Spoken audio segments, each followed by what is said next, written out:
Hi, we're live. Happy Friday. Today I want to talk about pain and exercise. One of the questions I get a lot is all about, people start to exercise and then it hurts, right? So the exercise is necessary to get more range of motion, more flexibility, more strength. However, if it's causing pain, where do you draw the line? So what I've learned is pain is a signal in the body saying, hello, hello, pay attention to me. Something you're doing isn't working for me. Change it. And so with exercise, you want to make sure, so say, for example, you're living at, a 5 out of 10 on the pain scale, sort of in general every day. So you've got a significant amount of pain, right? But you want to start doing the exercises because you know it will help, because maybe your posture's terrible, or maybe in the past this has helped you, so you want to get to it. But every time you get stopped because of increased pain. So what I want you to think about is picking the exercise that allows you to get maybe to a 6 or a 7 on the pain scale as you do it. Because remember we said you were a 5? But then after you do the exercise, you're either back down to your 5 or you're even better. So initially, as you do the exercise for the first week to 3, depending on how chronic your situation is, maybe as long as you're coming back down to that 5, that's okay. But after a few weeks, if you're remaining at that 5, then that's probably not the right exercise. I say, from what I've learned from my teachers, is there's no wrong exercise, there's only incorrect exercise prescription. So for example, I was doing the angel breath, which I'll post on this page as well. I think I have posted. The angel breath where you inhale, arms out to the side, exhale, arms down by your lap. And it's really about using the least amount of effort possible to loosen the area here. It's a brilliant exercise to help people get started living a pain-free life.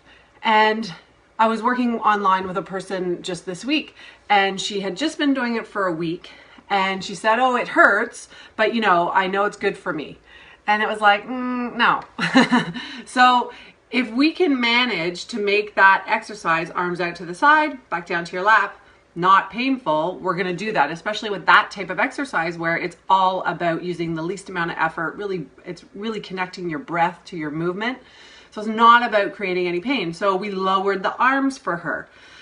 She already was lowering the arms, but we lowered them even more and just reminded her that she shouldn't really feel any pain. And if the movement is really, really small, that's okay for that exercise. So this is something I have really learned over the past 20 years of working with people. I was a personal trainer initially out of the gate when I was 20 something, 3. And people would say, oh, my knee hurts doing that lunge. And I'd say, oh, let's not do lunges. Or they'd say, oh, my low back hurts doing plank. Oh, okay, we won't do plank for your core. We'll do something else. Now I wouldn't do that. Now I would have them do a stretch for their low back, go back to the exercise, see if it still hurts. With the knee, I would get them to do a few stretches, or maybe I would do an exercise to wake up the glutes. That could be a problem, or I would modify how we were doing the lunge with the leg up maybe, or down, or whatever. So that's part of my job that I love, because it helps people get over that hump of, well, I know I need to exercise, but it creates more pain, or I get more injured, or I can do it for a bit and then I just have to stop because the pain's gotten worse. So I hope that's helpful. Just remember, when you're exercising or doing anything in your day, maybe cooking hurts and you're trying to be more mindful about it, so that you can do it more. So linking your breath, it sounds silly, but a lot of people have trouble with stirring or cutting if they're in chronic situations. So just breathing through it can even help. Now I'm babbling on and on and on. But so just remember the exercise, if it gets a little bit increased pain, but comes back down to your pain level, your original pain level, for a week or 2, that's fine. But eventually, after a few days, few weeks of really practicing, it should be decreasing the pain. And if it's not, talk to me, ask me questions, and we'll sort it out for you, because the fun of this is everyone's really individual. There is a guideline, of course, that I follow, but then there's all these little nuances for every individual chronic issue. That's the fun of this. It's all a puzzle. We're all our own different puzzle. Okay, Have a great day. See you next week. Bye-bye.